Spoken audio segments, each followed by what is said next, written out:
Il fallait bien un jour que Toyota vienne investir le segment ultra concurrentiel et ultra compétitif des SUV urbains. C'est aujourd'hui le cas donc avec cette Yaris Cross qui vient concurrencer notamment des Peugeot 2008, Renault Captur, mais aussi Hyundai Bayon et Kona par exemple. Alors cette Yaris Cross, comme son nom l'indique, repose sur la plateforme de la compacte Yaris qui connaît aujourd'hui un très beau succès en Europe en dominant parfois le classement des voitures les plus vendues en Europe et qui, on le rappelle, est fabriquée en France à Valenciennes, comme d'ailleurs cette Yaris Cross. Donc même plateforme, c'est également le même empattement, on va le voir, ça a aussi un impact à l'intérieur de ce SUV et c'est un peu la même technologie aussi avec du 100% hybride en France. On n'a pas de thermique pure et on n'a pas d'hybride rechargeable non plus.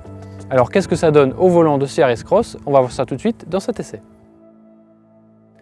Alors on est ici au volant d'une Yaris Cross en finition haute collection qui est quand même à 30 500 €. Malgré ça, on va le dire franchement, on est un petit peu déçu par la présentation. Il reste quand même pas mal de plastique dur, notamment sur toute la planche de bord ou presque, et sur les contreportes, et surtout à l'endroit que je trouve personnellement très désagréable, c'est-à-dire sur la coudoir, où c'est pas du tout rembourré. Pour le reste, les assemblages sont quand même très sérieux et on va le dire aussi, l'équipement est quand même assez pléthorique à ce niveau de prix puisqu'on a toutes les aides à la conduite, on a même un coffre motorisé, on a du stationnement automatique, de l'aide au maintien dans la voie, tout ce genre de choses. Au milieu de l'habitacle, un écran de 9 pouces tactile qui a été entièrement revu par Toyota depuis la Yaris notamment et qui fait très bien le travail. Il n'y a pas le plus de fonctions du monde, mais c'est très facile d'accès. Et devant le volant, on a un combiné d'instruments qui est partiellement numérique avec une grande dalle au milieu et 2 compteurs à aiguilles sur les côtés. L'ensemble reste très lisible et il y a en plus un affichage tête haute au-dessus du volant.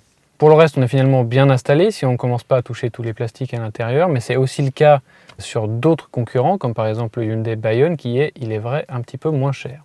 On passe tout de suite à l'arrière pour voir ce que cette Yaris Cross apporte de plus par rapport à une Yaris normale ou pas d'ailleurs. Alors à l'arrière de cette Yaris Cross, la première constatation c'est que l'espace arrière ne change pas beaucoup par rapport à une Yaris classique et pour cause, l'empattement n'a pas changé même si la voiture est plus longue de 24 cm.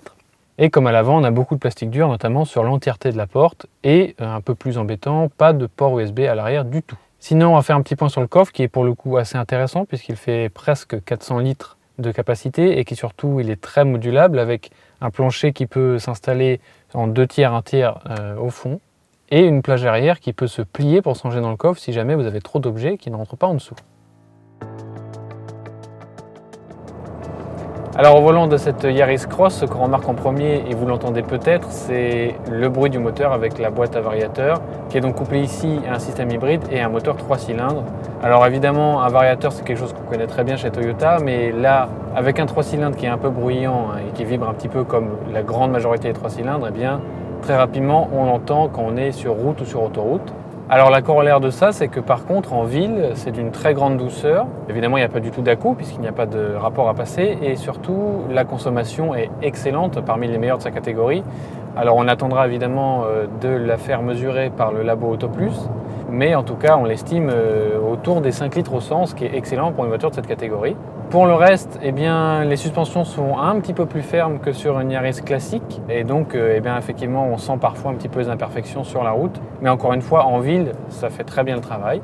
Autre point qui est assez différent par rapport aux autres modèles de la catégorie, c'est que cette Yaris Cross est proposée en 4 roues motrices, évidemment un petit peu plus cher, mais très peu de ses concurrents le font, donc ça c'est un bon point si vous en avez besoin. Alors reste donc un excellent niveau d'équipement, alors évidemment on est à plus de 30 000 € sur cette finition collection, donc on est en droit de l'attendre. En revanche, ce qui est un petit peu plus décevant, c'est la finition à bord avec ses nombreux plastiques. Mais pour le reste, cette Yaris Cross s'appuie sur ce qui a fait le succès de la Yaris normale, c'est-à-dire de l'hybride qui consomme très peu, une voiture qui est finalement assez pratique, pas très chère et qu'on attend fiable selon la réputation de Toyota, mais ça on verra dans les années qui suivent évidemment. Et donc très bien équipée pour son prix.